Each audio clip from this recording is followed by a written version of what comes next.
আজ আমি রান্না করলাম রোজকার মাছের ঝোল। মাছগুলোকে প্রথমে ভেজে নিয়ে ভালো করে ভেজে নিয়ে দুপিঠ ভালো করে লাল লাল করে ভেজে নিয়ে তুলে রাখলাম।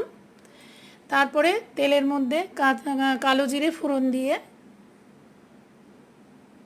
আলুগুলোকে ভেজে নিলাম।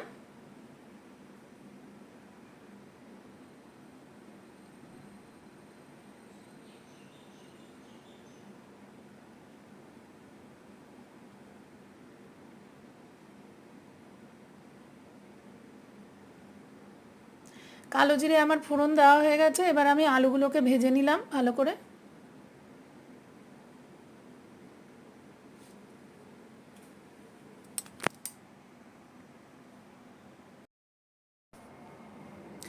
টমেটো কুচি কুচি করে কেটে দিয়ে দিলাম, নুন দিয়ে দিলাম।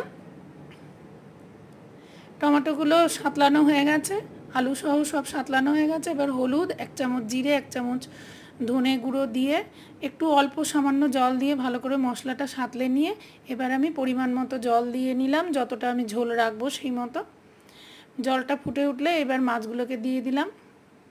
প্রতিদিনের যে সহজ সরল যে মাছের ঝোল আমরা খাই সেটাই আমি আজ রান্না করলাম। কাঁচকলা দিয়ে দিলাম, ঢাকা দিয়ে খানিকক্ষণ রান্না করে আলু সিদ্ধ হয়ে গেলে এবারে আমি নামিয়ে নিলাম বাটিতে।